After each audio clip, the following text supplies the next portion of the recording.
প্রিয় শিক্ষার্থীবৃন্দ, তোমাদের সকলকে শুভেচ্ছা জানাচ্ছি। আজকে আমরা কার্বনের বিভিন্ন ধরনের সংকরণ নিয়ে আলোচনা করব। তোমরা জানো পৃথিবীতে সবচেয়ে বেশি জৈব যৌগ রয়েছে এবং সকল জৈব যৌগে অবশ্যই কার্বন থাকে। কার্বনবিহীন কোনো জৈব যৌগ হয় না। তাহলে কার্বনের এই বিভিন্ন ধরনের এই সকল জৈব যৌগ সম্পর্কে ভালোভাবে বুঝতে হলে তাদের গঠন, তাদের বন্ধন প্রকৃতি, তাদের বিক্রিয়ার ধরন ইত্যাদি সব ক্ষেত্রে কার্বনের এই সংকরীকরণ খুবই গুরুত্বপূর্ণ ভূমিকা রাখে। সেজন্য আজকে আমরা কার্বনের বিভিন্ন ধরনের সংকরণ নিয়ে আলোচনা করব। প্রথমে আমরা বলে নিচ্ছি যে গত ক্লাসে আমরা কার্বনের sp3 সংকরণ নিয়ে আলোচনা করেছিলাম, যেখানে কার্বন শুধুমাত্র একক বন্ধন গঠন করে। যে সকল যৌগের মধ্যে যেখানে কার্বন একক বন্ধন গঠন করবে সেখানে অবশ্যই sp3 সংকরীকরণ হয়ে থাকে। আমরা একটি উদাহরণ নিয়েছিলাম, যেমন মিথেন। মিথেনের ক্ষেত্রে একটি কার্বন 4টি হাইড্রোজেনের সাথে সংযুক্ত থাকে এবং সেক্ষেত্রে তার মধ্যে যে সংকরীকরণ হয় আমরা গত ক্লাসে দেখিয়েছিলাম, সেটি sp3 সংকরণ হয়। এখানে কার্বন প্রত্যেকটি হাইড্রোজেনের সাথে শুধুমাত্র একক বন্ধন গঠন করে। ঠিক এইরকম কার্বন যখন অন্য কোনো কার্বনের সাথে যুক্ত হয়েও যখন শুধুমাত্র একক বন্ধন গঠন করে, তোমরা জানো ইথেন C2H6, এখানে দুইটি কার্বন রয়েছে। এটি একটি হাইড্রোকার্বন এবং সেক্ষেত্রে এটি একটি সম্পৃক্ত জৈব যৌগ, কারণ এটি একটি অ্যালকেন। তোমরা জানো অ্যালকেনের মধ্যে যতগুলো কার্বন থাকে তারা পরস্পরের সাথে শুধুমাত্র একক বন্ধন গঠন করে থাকে। এখানেও এই ইথেনের অণুতেও দুইটি কার্বন পরস্পরের সাথে একক বন্ধন গঠন করে। এখানে আর অন্যান্য যোজনী কার্বনের হাইড্রোজেনের সাথে যুক্ত হয়ে একক বন্ধন গঠন করে। এই দুটি যৌগের মধ্যেই কার্বন sp3 সংকরীকরণ করে থাকে। তাহলে সেক্ষেত্রে আমরা প্রথমে মিথেনটি নিয়ে আমরা প্রথমে আলোচনা করব, তারপর আমরা ইথেনটিতে আসছি।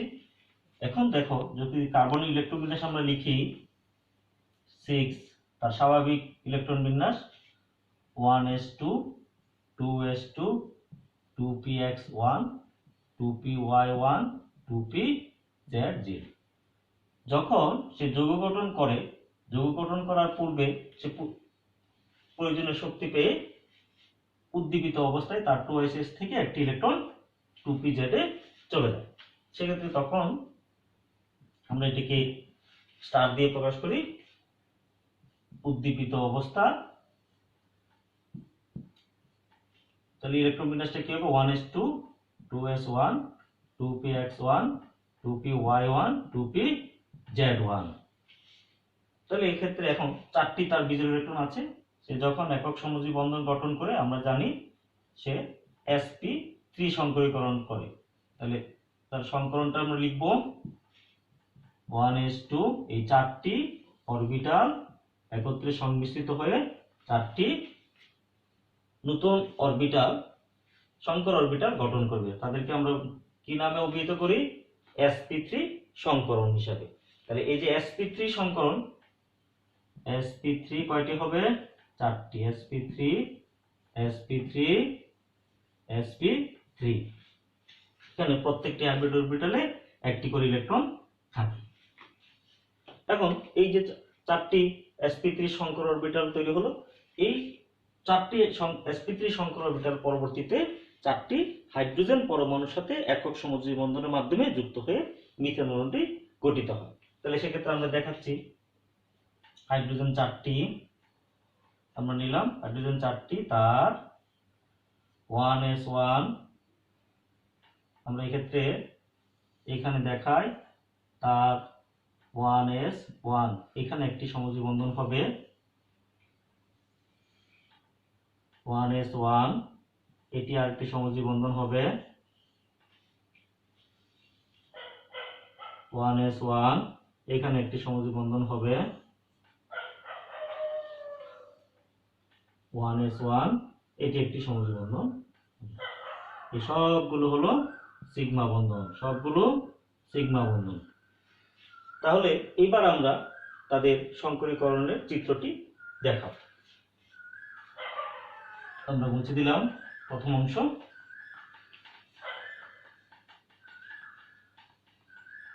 একটি কার্বন তার বহিঃশক্তি স্তরের কয়টি? 4টি অরবিটাল। একটি টুয়াইস এস, এটি হলো 2px,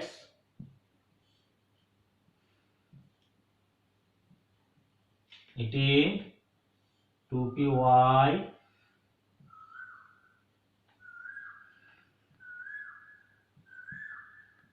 এটি 2pz অরবিটাল। এই 4টি অরবিটাল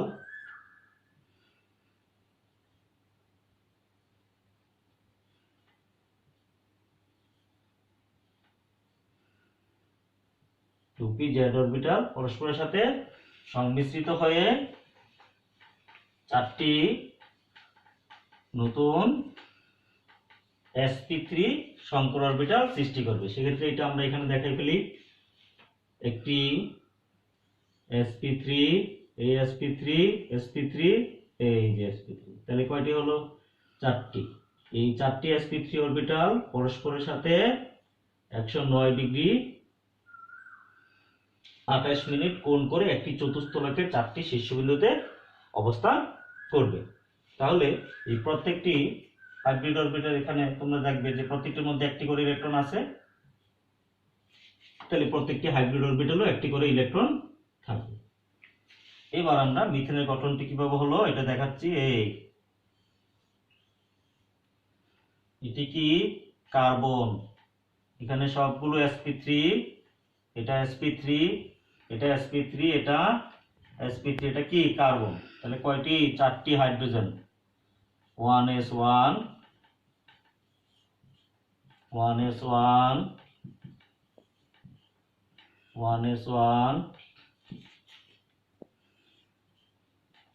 1s1 হাইড্রোজেন এর সাথে যুক্ত হয়ে এইরকম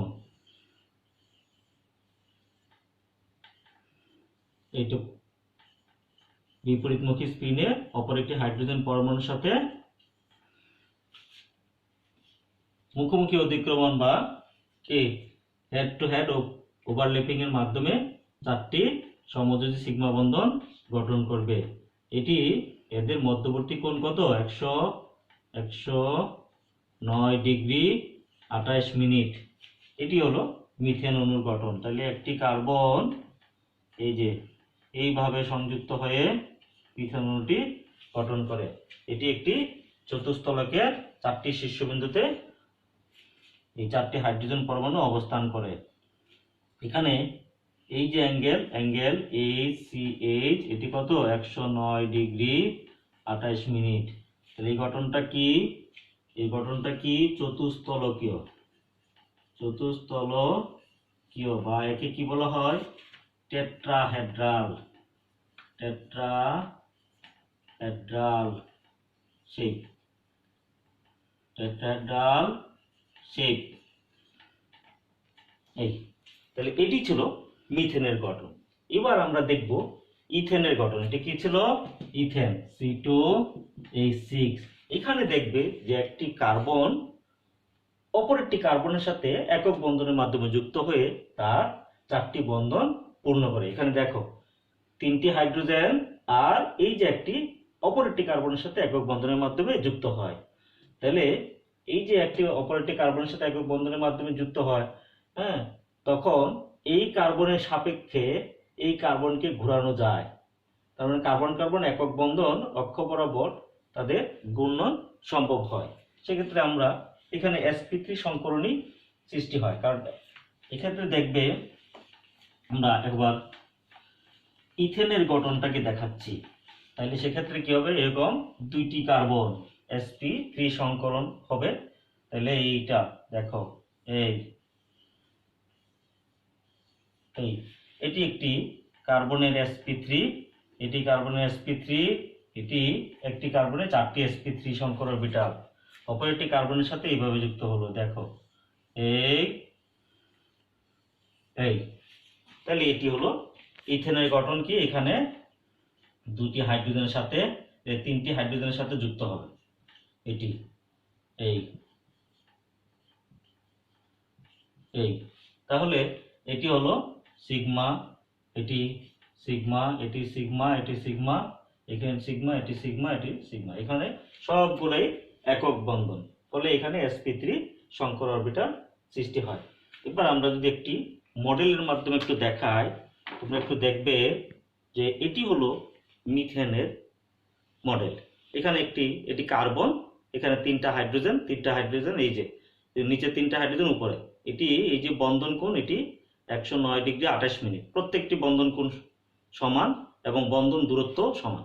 তাহলে এইখানে এইরকম একটি sp3 সংকর অরবিটাল এরকম আরেকটি sp3 সংকর অরবিটালের সাথে এইভাবে সংযুক্ত হবে। যখন সংযুক্ত হবে তখন তাদেরকে এই একটা কার্বনকে স্থির রেখে অপর কার্বনের পরমাণুগুলোকে এইভাবে ঘূর্ণন বা ঘোরানো সম্ভব। খেয়াল করো, এখানে sp3 সংকরণের ক্ষেত্রে এটি সম্ভব হয়ে থাকে। এবার আমরা কার্বনের অন্যান্য সংকরণ নিয়ে আলোচনা করব। কার্বন জৈব যৌগের মধ্যে শুধুমাত্র একক বন্ধনই করে না, সেক্ষেত্রে সে দ্বিবন্ধন এবং ত্রিবন্ধনও গঠন করে থাকে। তাহলে আমরা এবার একটি দ্বিবন্ধন যুক্ত যৌগের গঠন নিয়ে আলোচনা করব। তাহলে দ্বিবন্ধন যুক্ত যৌগ কোথায় আছে সেগুলো কি, যেমন ইথিন C2H4 অথবা বেনজিন। প্রথমে আমরা ইথিন নিয়ে আলোচনা করব, পরবর্তীতে আমরা বেনজিন নিয়ে আলোচনা করব।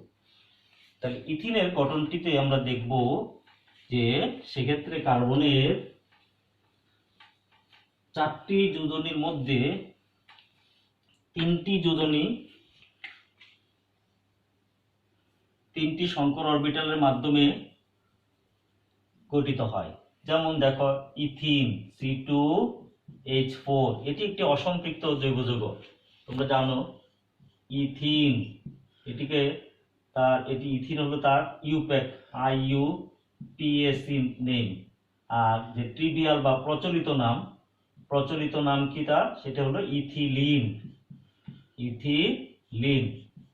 এটি গাঠনিক সংকেতটা কিরকম হবে দেখো, কার্বন কার্বন দ্বিবন্ধন,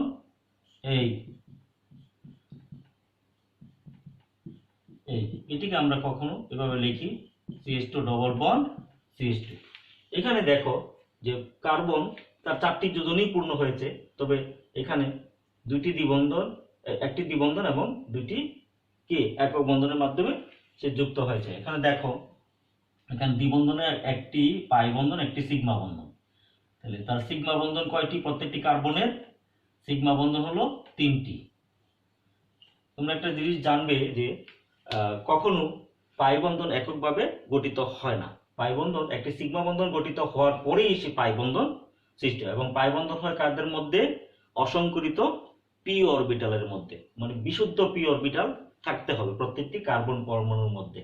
যদি বিশুদ্ধ পি অরবিটাল থাকে তখনই তাদের মধ্যে পাই বন্ধনটি সৃষ্টি হয়। তাহলে এক্ষেত্রে কার্বনের একটি তোমার পাই বন্ধন, একটি সিগমা বন্ধনের ক্ষেত্রে এখানে দেখো, তাহলে কার্বনের এখন সিগমা বন্ধন কয়টি হলো? প্রত্যেকটি কার্বনের 1 2 3, এই কার্বনের 1 2 3, তাহলে তার কি তিনটি অরবিটাল পরস্পরের সাথে সংমিশ্রিত হয়ে 3টি sp2 সংকর অরবিটাল গঠন করবে। তাহলে এই ক্ষেত্রে কার্বনের সংকর অরবিটাল কি, সংকরণের প্রকৃতি কি? sp2 সংকরণ। আমরা দেখাচ্ছি কিভাবে তার sp2 সংকরণটা হয়ে থাকে। কার্বনের স্বাভাবিক ইলেকট্রন বিন্যাস 1s2 2s2 2px1 2py1 2pz0। তাহলে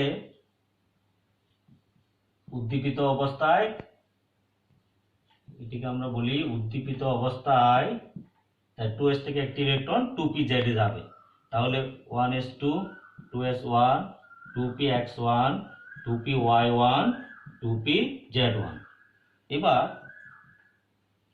সে যখন সংকরণ করবে তখন এই 3টি অরবিটাল পরস্পরের সাথে একটি s 2টি p, তাহলে একটি s 2টি p সংকরণ হলে সে কোন সংকরণ হবে?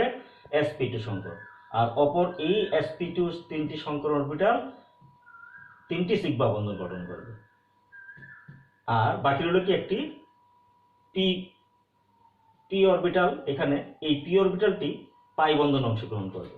তাহলে সেক্ষেত্রে আমরা লিখব 1s2, এটা sp2 sp2 sp2 1 1, আর এটা 2pz। এটি কি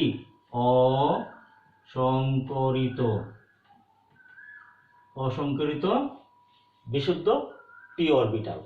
এটি কেন থাকবে? কারণ পি কি তোমার এই পাই বন্ধন গঠনের জন্য অবশ্যই অসংকরিত পি অরবিটাল থাকতে হবে। তাই দুইটি কার্বনের মধ্যে একটি করে অসংকরিত পি অরবিটাল থাকবে। এবার আমরা দেখাচ্ছি sp2 সংকর অরবিটালটি, একটি s, এটি twice s,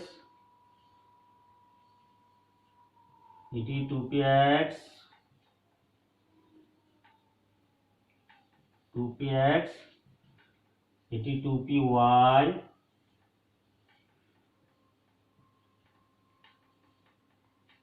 আমরা জানি এই তিনটি পি দুইটি পি একটি এস অরবিটাল পরস্পরের সাথে সংকরিত হয় তিনটি নতুন সংকর অরবিটাল তৈরি করবে। সেই সংকর অরবিটালকে আমরা বলি sp2 সংকর অরবিটাল। তাহলে sp2 সংকর অরবিটাল এর ত্রিমাত্রিক সজ্জাটা কি? ত্রিমাত্রিক সজ্জাটা হলো যে একটি সমবাহু ত্রিভুজের তিনটি শীর্ষবিন্দুর দিকে প্রসারিত থাকবে। এই যে দেখো, এই হলো তিনটি sp2 সংকর অরবিটাল। তাহলে এটা একটা sp2, এটা একটা sp2, এটা একটা sp2 সংকর অরবিটাল। এইটা এরকম, জাস্ট আমরা এরকম দেখাতে পারি যে এটা একটা sp2, এটা একটা sp2, এটা একটা sp2 সংকর অরবিটাল। তাহলে এরকম দুইটি কার্বনেরই এখানে sp2 সংকরণ অরবিটাল সৃষ্টি হবে। আমরা এবার ইথিনের গঠনটি নিয়ে দেখাই। এখন দেখো যে এই যে তিনটি সংকর অরবিটাল একটি কার্বনের, একটি কার্বন অপর একটি কার্বনের সাথে একটি সিগমা বন্ধন গঠন করে। তাহলে সিগমা বন্ধন গঠনের জন্য অবশ্যই একটি সংকর অরবিটাল লাগবে। তাহলে এই যে সংকর অরবিটাল, এই তাহলে এটি দুটি কার্বনের সাথে দুটি sp2 সংকর অরবিটালের মাধ্যমে একটি কি সিগমা বন্ধন সৃষ্টি হলো। তাহলে আর দুটি কার্বনের বাকি রইল কি দুটি sp2 করে অরবিটাল, প্রত্যেকটিতে একটি করে ইলেকট্রন আছে আমরা জানি। এখানে sp2 এই যে প্রত্যেকটাতে এইভাবে, এটি হলো পারমাণবিক অরবিটালের প্রত্যেকের মধ্যে একটি করে ইলেকট্রন। তাহলে প্রত্যেক হাইব্রিড অরবিটালও একটি করে ইলেকট্রন থাকবে। তাহলে এখানে দেখো এটি দুইটি হাইড্রোজেনের সাথে সংযুক্ত হয়ে দুটি সিগমা বন্ধন গঠন করবে। এটি অপর একটি হাইড্রোজেনের সাথে সিগমা বন্ধন গঠন করবে। এবার দেখো প্রত্যেকটি কার্বনের মধ্যে যোজনী হলো কয়টা? এখানে তিনটা। তাহলে একটি যোজনী বাকি রইলো, সেই যোজনীটা কি হবে? সেটি হলো তোমার অসংকরিত পি অরবিটাল। এই তলের সাথে লম্বভাবে সে অবস্থান করছে। এটি কি pz অরবিটাল, এটি pz অরবিটাল। এই যে দেখো, এটাকে আমরা অসংকরিত পি অরবিটাল হওয়ার কারণে এটিকে আমরা আলাদা শেড দিয়ে প্রকাশ করে দেখালাম। এই 2pz, এই 2pz, এই কার্বনের সাথে 2pz পরস্পরের পাশাপাশি অধিকতর বন্ধনের মাধ্যমে উপরে নিচে কি গঠন করবে? পাই বন্ধন গঠন করবে। এটিকে আমরা এভাবে দেখাই। দুটি কার্বন দেখো, তার তিনটি সিগমা বন্ধন, এই তিনটি সিগমা বন্ধন প্রত্যেকটি কার্বনের একই সমতলে থাকবে এবং তার উপরে নিচে কি উপরে একটি pz অরবিটাল। এইভাবে এরা পরস্পরের সাথে কি পাই বন্ধন গঠন করবে। তো এটা সিগমা, এটা সিগমা, এটা সিগমা, এটা সিগমা, এটা সিগমা, এটা হলো পাই। এটিকে এইভাবে দেখানো হয়। এই দেখো,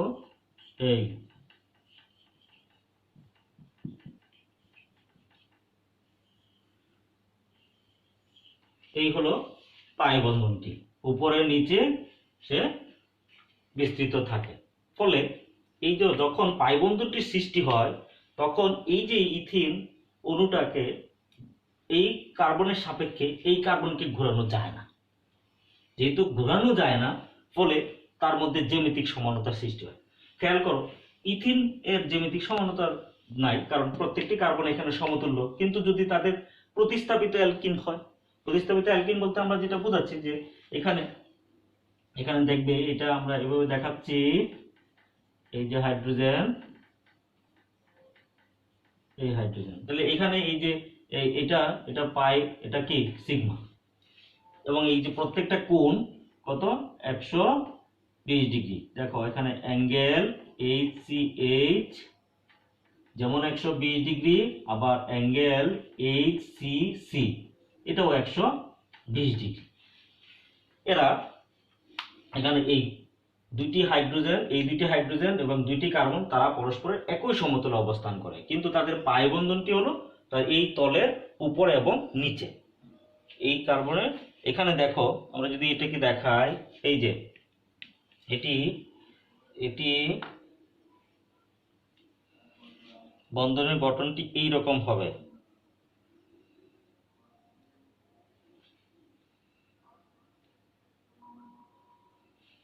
এই যে এটি হলো এই যে কার্বনের, এরা একই তলে অবস্থান করবে, এবং এই তলের উপরে একটা পি অরবিটাল, এই যে এটার উপরে নিচে পি অরবিটাল থাকবে, এটার উপরে নিচে পি অরবিটাল থাকবে। সেটি তখন কি করবে, উপরে নিচে ওভারল্যাপিং এর মাধ্যমে একটি পাই বন্ধন গঠন করবে। সেই পাই বন্ধনটিকে আমরা দেখাতে পারি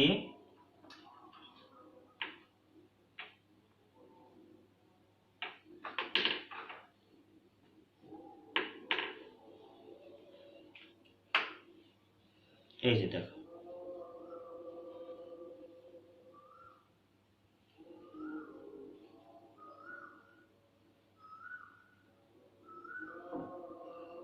এই যে পাই, দেখেছো, এটি হলো কি একটি ইথিন অণুর গঠন। তাহলে এই যে ইথিন অণুর গঠনের মধ্যে আমার এই যে এই 1 2 3 এই চারটি হাইড্রোজেন কিন্তু একই সমতলে থাকে, হ্যাঁ, এবং এই কার্বনের সাপেক্ষে এই কার্বনকে ঘোরানো যায় না। যেহেতু ঘোরানো যায় না, ফলে এই দুইটি হাইড্রোজেন, এখানে দুইটি কার্বন, আমরা জানি প্রত্যেকটি কার্বনের মধ্যে দুইটি করে হাইড্রোজেন আছে, হ্যাঁ, দুইটি হাইড্রোজেনের প্রত্যেকের একটি করে হাইড্রোজেনকে যদি অন্য কোনো মৌল দ্বারা প্রতিস্থাপন করা হয়, তাহলে দেখা যায় তাদের বিন্যাসটা একটু ভিন্ন রকম হয়ে থাকে, এবং সেক্ষেত্রে জ্যামিতিক সমানতার সৃষ্টি হয়। এটি আমরা যখন সমানতা অধ্যায় নিয়ে আলোচনা করব, সমানতা বিষয় নিয়ে আলোচনা করব, সেটি আরো বিস্তারিত ব্যাখ্যা করব। এবার আমরা দেখব sp2 সংকরণ শুধু মাত্র ইথিনেই হয় না, অন্যান্য কার্বনের অন্যান্য অনেক যৌগের মধ্যে হয়ে থাকে, যেমন বেনজিন। তোমরা জানো যে বেনজিন একটি গুরুত্বপূর্ণ জৈব যৌগ। বেনজিনের অসংখ্য অসংখ্য উদ্ভূত জাতক যৌগ রয়েছে, যেগুলো নিয়ে জৈব যৌগ বিশেষভাবে আলোচনা করা হয়। বেনজিন একটি অ্যারোমেটিক যৌগ, যেমন এর সংকেত কি C6H6। এর গাঠনিক সংকেতটা কি হবে, তাহলে দেখব আমরা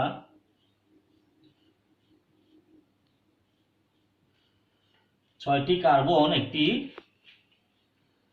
এইখানে দেখো এরকম একটি ষড়ভুজাকার চক্র তৈরি করে একক দ্বিবন্ধন, এখানে একান্তর দ্বিবন্ধনের মাধ্যমে পরস্পর যুক্ত থাকে। এখানে খেয়াল করো, প্রত্যেকটি কার্বনের মধ্যে চারটি বন্ধন ঠিকই রয়েছে, কিন্তু এখানে দেখো তিনটি সিগমা একটি পাই, সেটি এটি সিগমা, এটি সিগমা, এটি সিগমা, এটি পাই। তাহলে কি হলো, একটি পাই বন্ধন গঠন করে। এই কার্বনের তো আবার কি তিনটি সিগমা একটি পাই এই এর সাথে, তাহলে দুইটি কার্বনের মধ্যে অবশ্যই কি হবে, একটি করে পি অরবিটাল থাকতে হবে।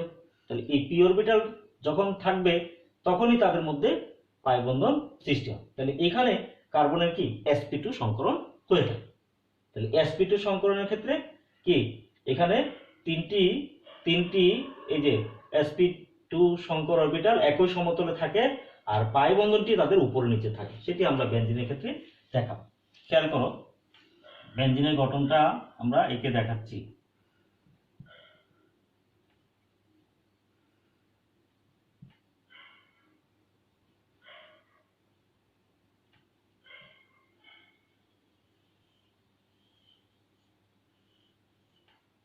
এটি একটি কার্বনের কি sp2 সংকর অরবিটাল। এখানে কয়টি কার্বন থাকবে? 6টি কার্বন থাকবে। 6টি কার্বন একটি ষড়ভুজাকার চক্র গঠনের মাধ্যমে বেঞ্জিন অণুটি তৈরি করে। এই যে ষড়ভুজাকার চক্রের 6টি কার্বন এবং 6টি হাইড্রোজেন পরস্পরের সাথে sp2 সংকর অরবিটালের মাধ্যমে যুক্ত থাকে এবং তারা একই সমতলে অবস্থান করে। এবং সেক্ষেত্রে আমরা দেখাচ্ছি, দেখো প্রত্যেকটি কার্বনের sp2। তাহলে এটা একটি কার্বন, এটা একটা sp2, এটা sp2, এটা sp2, এটা sp2, এটা sp2, এটা sp2, এটা একটা sp2, এটা একটা sp2, এটা একটা sp2, এটা sp2, এটা sp2, এটা sp2, এটা sp2, এটা sp2 এবং এটা sp2 সংকর অরবিটাল। তাহলে এখানে দেখো 6টি কার্বন পরস্পরের সাথে প্রত্যেকটি একটি করে sp2 সংকর অরবিটালের মাধ্যমে পরস্পরের সাথে একক সিগমা বন্ধন গঠন করে। তাহলে এটি সিগমা, এটি সিগমা, আমরা এটি দেখাচ্ছি। এই প্রত্যেকের মধ্যে যেহেতু একটা করে ইলেকট্রন আছে, এটি সিগমা, এটি সিগমা, এটি সিগমা। তাহলে এখানে 6টি সিগমা বন্ধন গঠিত হবে। এরপরে প্রত্যেকটির একটি করে sp2 সংকর অরবিটাল কে এখনো খালি আছে। প্রত্যেকটির মধ্যে আমরা জানি একটি করে ইলেকট্রন আছে। এই প্রত্যেকটি sp2 যে একটি করে ইলেকট্রন আছে, সেই একটি করে ইলেকট্রন একটি হাইড্রোজেনের 1s1 অরবিটালের সাথে সংযুক্ত হয়ে 6টি সিগমা বন্ধন গঠন করে। এই এটি H H H H। দেখো এই যে গঠনটা আমরা এখানে আলাদা করে দেখাই। এই যে দেখো এখানে এই যে 6টি কার্বন পরস্পরের সাথে একক সমযোজী বন্ধন গঠন করলো, আর কি আছে? একটি হাইড্রোজেন।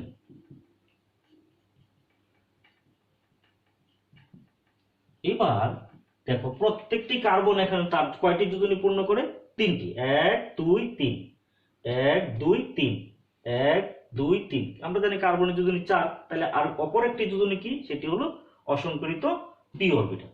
এবার দেখাচ্ছি অসংকরিত পি অরবিটালটি কিভাবে পাই বন্ধন গঠন করে। দেখ প্রত্যেকটি, এটি একটি তল, এটি ষড়ভুজাকার চক্রাকার তল। তাহলে এই তলের উপরে এবং নিচে কয়টি? এখানে দেখো প্রত্যেকটি কার্বনে একটি অসংকরিত পি অরবিটাল লম্বভাবে অবস্থান করে। তাহলে এই এদেরকে আমরা যদি আলাদা শেড দেখাই, এই যে শেড,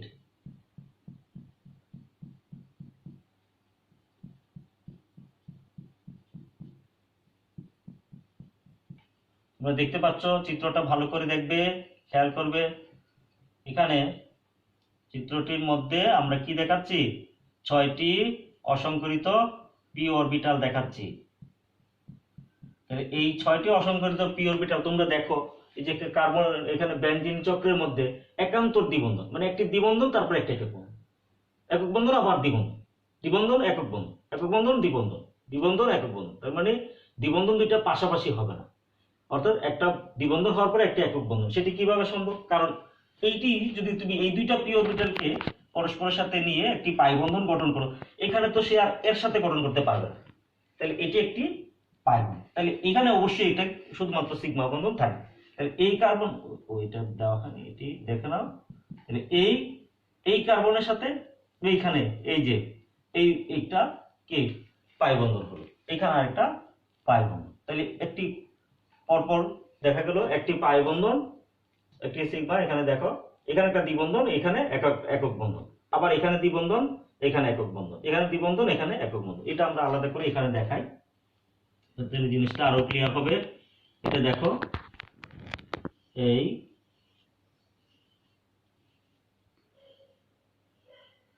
এই তাহলে এই যে এখানে প্রত্যেকটা এখানে দেখা যেটা দেখাইলাম, এটা এটা পাই বন্ধন, এটা পাই বন্ধন, এটা পাই। তাহলে কি হলো? এই যে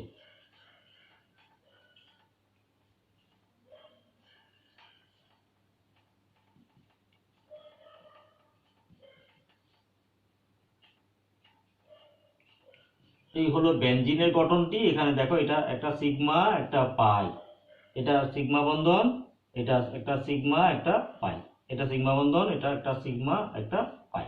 এই হলো বেনজিনের গঠনটি। কিন্তু এখানে খেয়াল করবে এই দুটি পি অরবিটাল তাদের পরস্পরের সাথে সবগুলো পি অরবিটাল তো সমতুল্য, অর্থাৎ সবগুলো পি অরবিটাল কি সমতুল্য। সমতুল্য এই দুইটা পি অরবিটাল যখন তোমার কি তারা পাই বন্ধন গঠন করে, তাহলে এই দুইটা করলো, কিন্তু এই দুইটার মধ্যে তো কোনো পাই বন্ধন হলো না, কিন্তু তারা তো সমতুল্য। ফলে দেখা যায় বেনজিন এর গঠনের মধ্যে যখনই এই দুইটা পাই বন্ধন সৃষ্টি হয়, তার পরবর্তী মুহূর্তে কিছুক্ষণ পরেই আবার এই বন্ধনটা ছিন্ন হয়ে এই বন্ধনটা তৈরি হয়, এই বন্ধনটা ছিন্ন হয়ে এই বন্ধনটা তৈরি হয়। অর্থাৎ পাই বন্ধনটা, এই যে পাই বন্ধনটা একটু কি করে স্থান পরিবর্তন করতে থাকে। কেন স্থান পরিবর্তন করবে? কারণ সবগুলো পি অরবিটালে কি সমতুল্য। তাহলে সমতুল্য পি অরবিটালের ক্ষেত্রে এর যদি চান্স থাকে পাই বন্ধন গঠন করে, তাহলে এর এবং এর মধ্যে চান্স থাকবে না কেন? তাহলে সেক্ষেত্রেও তো তার এটা হতে পারে। এই বিষয়টিকে বলা হয়, এই যে পাই বন্ধনের স্থানান্তর, এটিকে বলা হয় জৈব যৌগের অনুরণন বা রেজোনেন্স। এই রেজোনেন্স স্ট্রাকচারটা আমরা বেনজিনের মধ্যে দেখাই। সেটা কি? এখানে দেখো পাই বন্ধনটা এখানে, তাহলে হলো এটা একটু পরেই পাই বন্ধন কোথায় হবে? এইখানে একটা আসবে, আবার এটা কোথায় আসবে? এখানে আসবে, এটা এখানে আসবে। তাহলে দেখে সেক্ষেত্রে কি হবে? এই যে পাই বন্ধনের স্থানান্তর হচ্ছে, এটিকে বলা হয় রেজোনেন্স বা অনুরণন গঠন। এটি বিজ্ঞানী কেকুল সর্বপ্রথম প্রস্তাব করেন। তিনি দেখলেন যে এখানে পাই বন্ধন এখানে হলো, এখানে হলো, এখানে হলো, তাহলে এই দুটি গঠনের মধ্যে আমরা দেখতে পাচ্ছি যে পরস্পর কি পরিবর্তন হয়, প্রতি মুহূর্তে তাদের মধ্যে পরিবর্তন হতে থাকে। তাহলে এই বেনজিনের এই স্ট্রাকচার নিব না আমরা এই স্ট্রাকচার নিব? তাহলে দুইটা স্ট্রাকচারই তো হচ্ছে, একবার এই দুইটা কার্বনের মধ্যে দ্বিবন্ধন হচ্ছে, আবার একবার এই দুইটা কার্বনের মধ্যে দ্বিবন্ধন হচ্ছে। তাহলে এই যে বেনজিনের গঠন এখানে, এই যে এটিকে বলা হয় পাই বন্ধনের ডিলোকালাইজেশন, অর্থাৎ কি পাই বন্ধনের স্থানান্তর। এই যে পাই বন্ধনের স্থানান্তর হচ্ছে, একে বলা হয় অনুরণন বা রেজোনেন্স। তাহলে বেনজিনের স্ট্রাকচারটা আমরা কিভাবে লিখব? বিজ্ঞানী কেকুল এই অনুরণন স্ট্রাকচারের প্রস্তাব করেন এবং তিনি সেক্ষেত্রে দেখান যে তিনি একদিন স্বপ্নে দেখেন যে সাপ বিড়ে পাকায় আছে। সাপ বিড়ে পাকায় আছে মানে কি? এই যে পাই বন্ধনটা এখানে সর্বদাই কি স্থানান্তরিত হতে থাকে, ঘুরতে থাকে। তাহলে সেক্ষেত্রে এরকম স্ট্রাকচারটা হবে। এই যে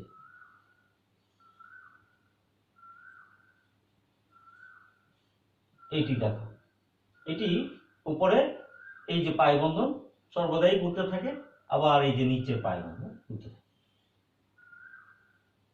এটিকে কেকুলের স্ট্রাকচার, তখন এটিকে আমরা লিখি এরকম করে। হাইড্রোজেনের বন্ধন ছাড়া যদি আমরা লিখি, এভাবে দেখাচ্ছি, এই যে এটা থেকে কোথায় আসলো? এইভাবে।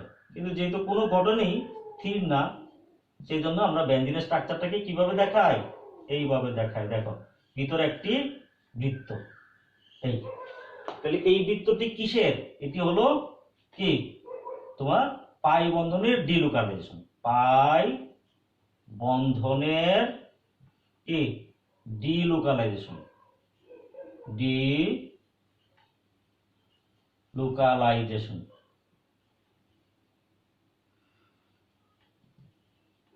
একে বলা হয় পাই বন্ধনের ডিলোকালাইজেশন। এটি হলো বেনজিনের গঠন। আমরা সবসময় দেখবে যে বেনজিনের মধ্যে ভিতরে একটা বৃত্ত দেখায়। অনেকে প্রশ্ন করলে বলতে পারে না যে এটি কি, হ্যাঁ, তখন বলতে হবে যে এটি হলো পাই বন্ধনের ডিলোকালাইজেশন। তো পাই বন্ধনটি এখানে বেনজিনের গঠনের মধ্যে কোথাও এক জায়গায় স্থির থাকে না, তখন সে সবসময় কি দুইটি করে পি অরবিটালের সাথে পাই বন্ধন গঠিত হতে থাকে। এই হলো বেনজিনের গঠন। এবার আমরা যাব কার্বনের মধ্যে। কার্বনের শুধুমাত্র কার্বন তো দ্বিবন্ধন ঘটে না, সে ত্রিবন্ধনও গঠন করে। তাহলে ত্রিবন্ধন সম্বলিত আমরা একটি যৌগ নিয়ে এখন আলোচনা করব। কার্বনের ত্রিবন্ধন সম্বলিত যৌগ কি? যেমন তোমরা জানো ইথাইন। ইথাইনের সংকেত কি? C2H2। এটিকে কি বলা হয়? ইথাইন। এটি হলো ইথাইন, হলো তার IUPAC নেম, ইউপ্যাক নেম। আর প্রচলিত নাম হলো এসিটিলিন। এসিটিলিন। এই অ্যাসিটিলিনের গঠনের মধ্যে দেখো দুটি কার্বন পরমাণু পরস্পরের সাথে ত্রিবন্ধনের মাধ্যমে যুক্ত। তাহলে এই যে ত্রিবন্ধনের মাধ্যমে যুক্ত হলো, এখানে যখনই ত্রিবন্ধন হয় এখানে একটি সিগমা দুটি পাই, একটি সিগমা দুটি পাই। তাহলে কার্বন এখানে সিগমা বন্ধন গঠন করে কয়টা? প্রত্যেকটি কার্বন সিগমা বন্ধন গঠন করে দুটি। কিভাবে? এখানে কার্বন হাইড্রোজেন একটি সিগমা আর এই কার্বনের সাথে একটি সিগমা। তাহলে সে যদি দুইটি সিগমা বন্ধন গঠন করে, আমরা বলছি যে যতটি একক বন্ধন গঠন করে সেটি হলো তার কি সংকরীকরণ। তাহলে সংকরীকরণ এখানে কি হবে? তোমার দুটি সিগমা বন্ধন গঠনের জন্য আমরা যদি তার ইলেকট্রন বিন্যাস থেকে দেখাই, দেখো যে কার্বন স্বাভাবিক অবস্থায় 1s2 2s2 2px1 2py1 2pz0। তাহলে সে যখন বন্ধন গঠন করে উদ্দীপিত অবস্থায় এই 2s থেকে একটি ইলেকট্রন 2pz এ চলে যাবে। তাহলে 1s2 2s1 2px1 2py1 2pz1। এবার দেখো যেহেতু তার দুইটি পাই বন্ধন, তাহলে দুইটি পাই বন্ধনের জন্য অবশ্যই দুইটি পি অরবিটাল কে থাকতে হয়। পি অরবিটাল শুধুমাত্র পাই বন্ধন গঠন করে, সেক্ষেত্রে তাহলে বাকি হলো কি একটি এস এবং একটি পি। এই একটি এস এবং একটি পি কি পরস্পরের সাথে সংমিশ্রিত হয়ে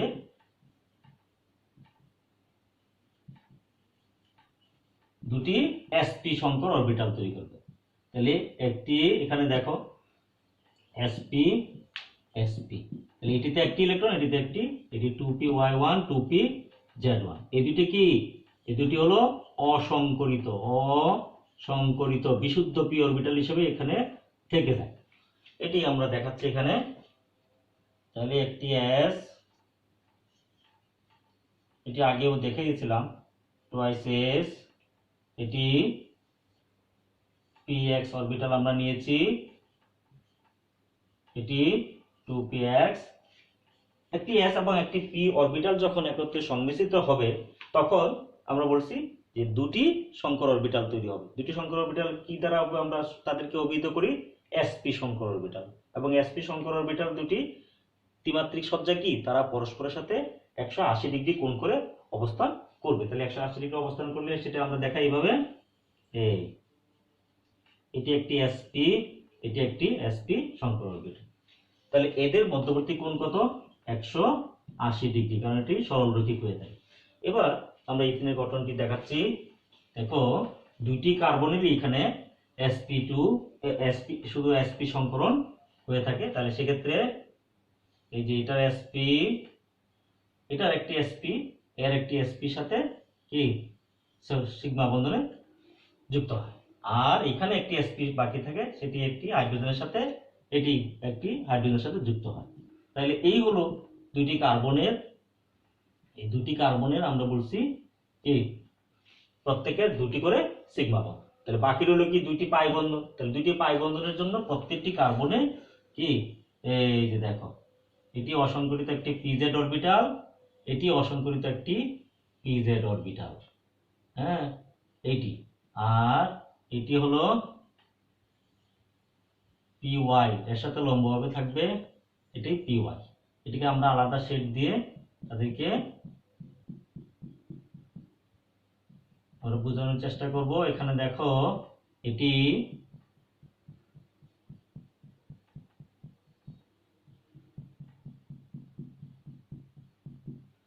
এটি পি ওয়াই, তাহলে এটি হলো 2pz1, প্রত্যেকটিতে একটি করে ইলেকট্রন, এটি 2py1, এটি 2pz1, এটি 2py1। তাহলে এখন দেখো এই যে এটি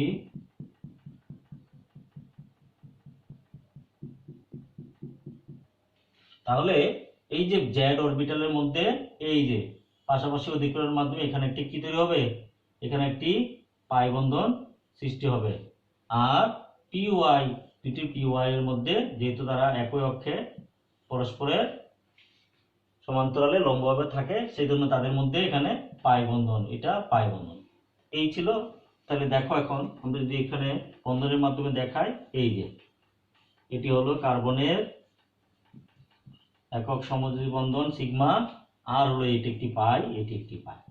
এই তাহলে এখানে এই বন্ধন কোণ কত, অ্যাঙ্গেল এইচ সি সি, এটি হলো 180 ডিগ্রি।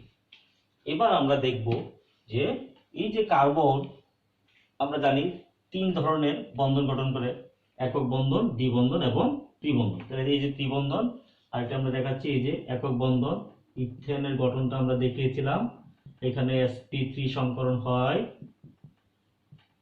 আর ইথিনের গঠনে আমরা দেখেছিলাম এখানে sp2 সংকরণ হয়। আর এটি কি, এই যে ইথাইনের গঠন আমরা এখন দেখাইলাম, সেটাতে sp সংকরণ হয়। এখানে দেখবে যখন sp3 সংকরণ হচ্ছে, এখানে sp3, এটাতে sp2, এটাতে sp সংকরণ হচ্ছে। তাহলে এই যে বন্ধন দূরত্ব, কার্বন কার্বন একক বন্ধনের যে দূরত্ব, সেটি হলো তোমার এখানে 0.154 ন্যানোমিটার। আর এই যে বন্ধন দূরত্ব, এটি হলো 0.134 ন্যানোমিটার এটা। আর এটা দেখো, এই যে কার্বন কার্বন একক বন্ধন, এখানে ত্রিবন্ধন, এই দূরত্ব হলো 0.120 ন্যানোমিটার। তাহলে কোন বন্ধন দূরত্ব সবচেয়ে কম? কার্বন কার্বন ত্রিবন্ধনের বন্ধন দূরত্বটি সবচেয়ে কম, কার্বন কার্বন একক বন্ধনের বন্ধন দূরত্ব সবচেয়ে বেশি। কেন? কারণ কি, এখানে সংকরীকরণ ছাড়া এটি কিন্তু ব্যাখ্যা করা সম্ভব নয়। কারণ এক্ষেত্রে দেখবে যখনই সংকরীকরণ হয়, যখন sp3 সংকরণ হয়, খেয়াল করো sp3 সংকরণ হলে sp3 এর মধ্যে s চরিত্র কত পার্সেন্ট? এখানে s চরিত্র হলো মাত্র 25%, আর p চরিত্র কত পার্সেন্ট? সেখানে 75%। এখানে দেখো, আর এখানে sp2 এর মধ্যে s চরিত্র কত পার্সেন্ট? 33%, p চরিত্র 67%। sp যখন সংকরণ হয় তখন s চরিত্র 50%, আর p চরিত্র 50%। তাহলে দেখো, যেখানে s চরিত্র বেশি সেখানে ওভারল্যাপিংটা বেশি। এই যে কার্বন কার্বন ত্রিবন্ধন, এখানে অধিক্রমণটা বেশি হবে। অধিক্রমণটা বেশি হবে কারণ এখানে s, আমরা জানি s অরবিটাল কি, s অরবিটাল চারিদিকে সমানভাবে কি তোমার বিস্তৃত অবস্থায় থাকে, এর মাঝখানে কোনো নোডাল প্লেন নাই। কিন্তু p অরবিটালের ক্ষেত্রে দেখো মাঝখানে কি থাকবে? একটা নোডাল প্লেন। এই যে যেখানে ইলেকট্রন ঘনত্ব শূন্য, এটা একটা অ্যাক্সিসও বলতে পারো, এটা একটা তলও বলতে পারো, এটাতে একটা তল কল্পনা করো, যে কোনো তল। তাহলে এখানে এই যে মাঝখানে তার নোডাল প্লেন মানে কি ইলেকট্রন ঘনত্ব শূন্য। তাহলে যেখানে s, এই p চরিত্র বেশি থাকবে যেখানে যে অরবিটালে, সেখানে কি হবে? তার সংকরণটা, এখানে তার এই তোমার p চরিত্র বেশি হলে তার মধ্যে অরবিটালের অতিক্রমণটা কম হবে। কম হবে বলতে সেখানে এই কার্বন দুইটা পরস্পরের মধ্যে দূরত্ব একটু বেশি দূরত্বে থাকবে, যেহেতু অতিক্রমণ কম। কিন্তু এখানে অতিক্রমণ বেশি, কার্বন দুইটা পরস্পরের কাছাকাছি থাকবে। কাছাকাছি থাকলে তাদের কি হয়? বন্ধন দূরত্ব কম হয়। যে অর্থাৎ এখানে s চরিত্র 50%, এখানে কার্বন কার্বন এই ত্রিবন্ধনের দূরত্ব কম, তার চেয়ে বেশি দ্বিবন্ধন, তার চেয়ে বেশি একক বন্ধন। তা আজকে আমাদের আলোচনা এখানেই, কারণ এখানে দেখো আমরা এই কার্বনের 3টি সংকরণ নিয়ে আলোচনা করলাম। তোমরা জৈব যৌগ নিয়ে স্টাডি করবে। জৈব যৌগ স্টাডি করতে কার্বনের এই সংকরীকরণ সবচেয়ে বেশি গুরুত্বপূর্ণ ভূমিকা পালন করবে। আজকে আমরা এখানেই শেষ করছি। ধন্যবাদ সবাইকে।